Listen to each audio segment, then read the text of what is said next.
It's wonderful to be here with John and with Pam, who's also with us in the room.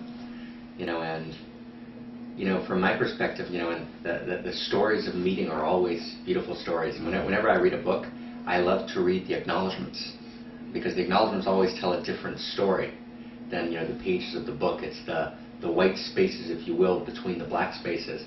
And as Mozart reminded us, many years back, it's in the white spaces that music is created.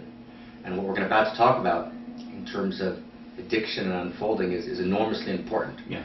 But the white spaces of meeting are just wonderful not to skip over. So I was at a very particular, I think what Rilke would call a pivoting point. Mm-hmm. At a particular time, Diane told me there's this lovely couple that she met that they called their dog Gafni.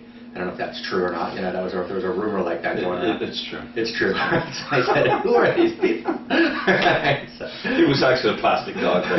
She's allergic to dogs, so all I got was a plastic basset hound. So I figured, some people have great, arches named after them. Other people have real dogs, and other people manage a plastic dog, once in a lifetime. And so, I was excited to meet y'all. And then you suggested hosting an event, and it was really just at the time as I was beginning to teach again. And I remember coming down and being just so delighted to meet you and Pam. I mean, the energy that you guys created, in Wayne County, the very real, palpable presence of spirit, was both surprising and wondrous. And I remember, Pam's questions, and I know that she has this, very deep background in the recovery movement. I remember particularly, the first, kind of moment where was really beautiful was when you were actually playing and singing. Yeah. On the guitar, and really just really heart-opening, beautiful, in that upstairs place for the Sunday morning meditation. Yeah.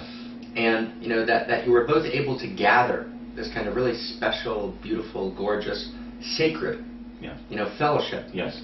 Meant a lot to me, and because it was a particular interface point at a particular pivoting point. In my tradition, those kind of meetings are very important. Yes. They're meetings that we don't look for; they kind of well up. And then when you shared that you had both done extensive work in recovery and addiction, which is an area that I've long been interested in, and I'd written about somewhat in Mystery of Love, and I realized that you guys had some really deep and profound and beautiful cutting-edge evolutionary wisdom about where this was going. So we really just all knew that we had to get together and talk.